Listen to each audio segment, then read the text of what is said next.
You just saw the trailer for Ra Ra Boom. And if you like what you saw, please wishlist us on Steam. We cannot wait for you guys to play this game, and we'll see you soon.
An imaginary friend.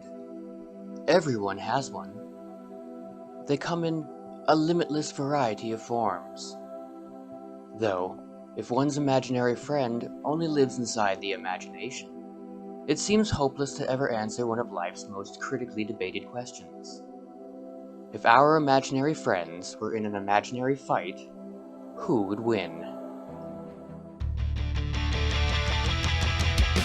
Welcome to Imaginary Frenzy, the party-style tabletop fighting game where your uniquely custom character enters the battle zone. Step 1. Choose one of 6 blank templates based on your imaginary friend's fighting style. Are they a slammer, a blaster, a trapper, a chopper, a punisher, a vitalizer? Step 2. Draw your imaginary friend in a blank space. Formal art training not required. Look, even my mother made one and it's absolutely perfect. Step 3. Name your imaginary friend, their attacks, and their abilities. Step 4. Reveal your fighter to your opponents. Step 5.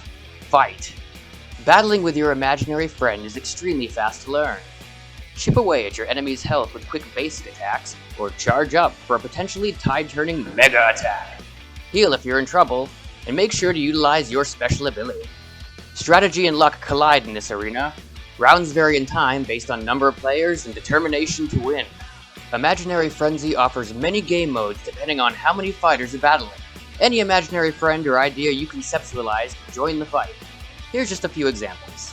A sad blueberry princess, a rat with a knife, a rabbit you better not touch, a fat baby, this annoying pain in the ass, Thunder Chimkin, Fertleburgle, the deadly Myrtleburgle, a math-based bird, this thing I drew when I was in a dark place, a crabman, a regular crab, a dirty hippie, a cringy OC.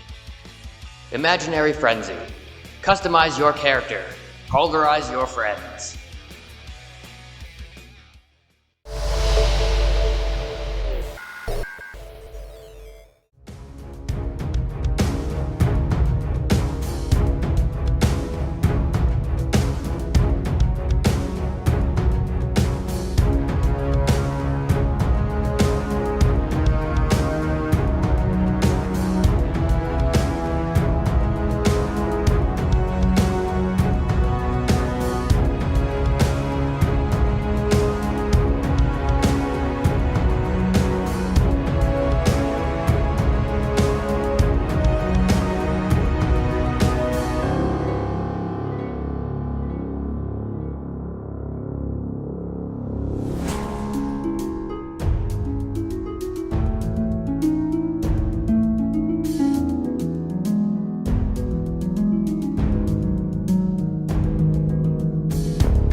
Show is an epic monster pet show deck building game for 2 to 4 players.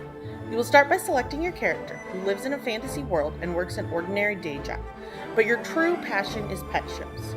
Choose your personal pet, then draft 4 formidable power cards to add to your starter deck before you head to the pet show. Your pets will compete in the show using their beauty, brains, and brawn.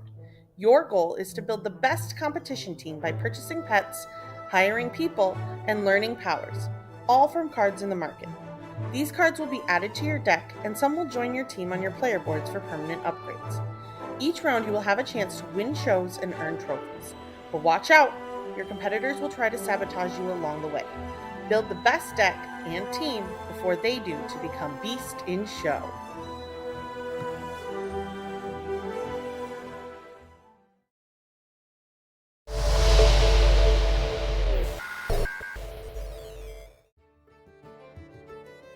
In Wit and Whiskers, teams compete to create the best all-animal adventuring guild in all of Whiskeroth. As founding guild members, you must convince animals to join your guild by organizing well-suited adventuring parties. The goal of the game is to be the first guild to recruit 15 animals, or have the largest guild when no more animals can be recruited. On your turn, you can do one of two things. 1. Place an animal next to an occupied table in the tavern. Or 2.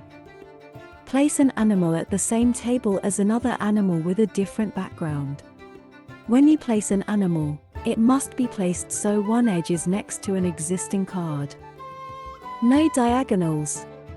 Then, check and see whether an adventuring party can be formed. There are 4 ways to create a successful party in Wit and Whiskers. 3 of the same animal in a line. 3 of the same weapon in a line. For animals in a square, with levels that add up to at least 10. 5 animals with the same favorite color, in a solid area. If a party is formed, all animals in the party are added to the guild, as are any animals sitting at those tables. The game ends when one team has recruited at least 15 members into their guild, or no player can place an animal into the tavern. This deceptively simple game will take all your wit, whiskers, and more, to come out on top.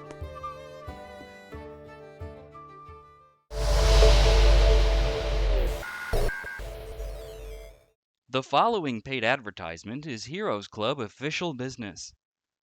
I want to show you something magical. I made this game called Beasts in Basements to play with my 3-year-old. It's like Dungeons and Dragons, but for a 3-year-old.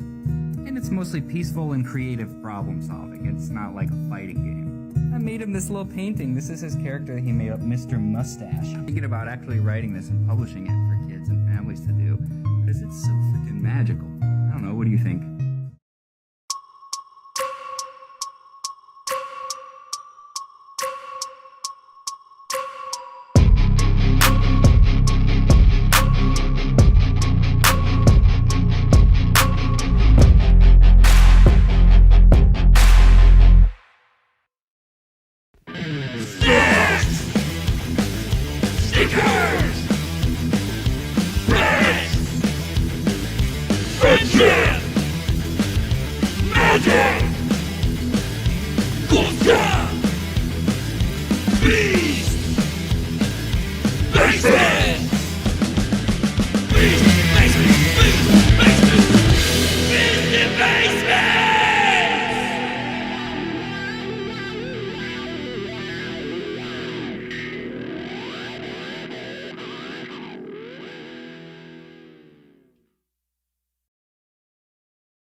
Hey, my name is Zach Lavone, also known as Captain Zacchavius, and I am the creator of the Yore trading card game.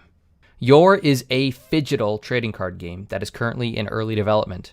This game is meant to take the best things about both digital and physical card games and combine them. The world of Yore is meant to represent what a kid imagines when they play with their toys. The base set for this game is based on a line of toys I had as a kid.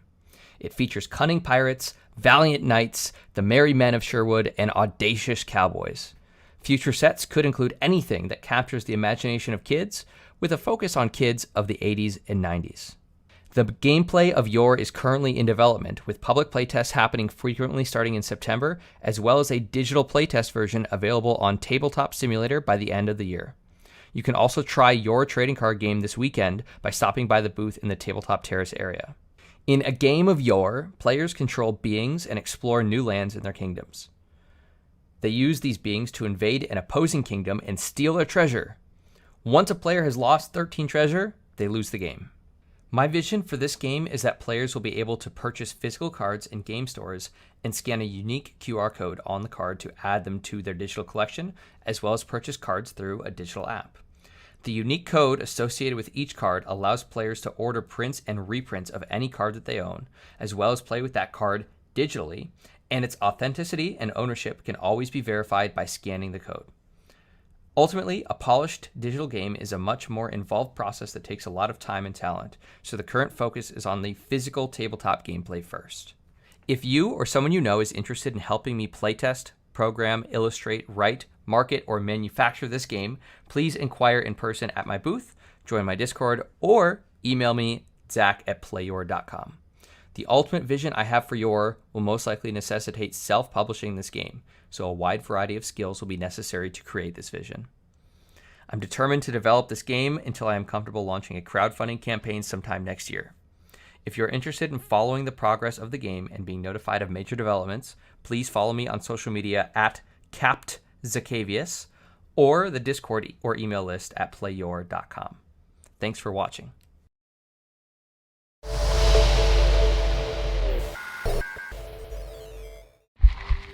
It looks like no one's been here for years. Did you see that? I'm telling you, I saw something move! Cora! Cora! Close the door! Oh, God.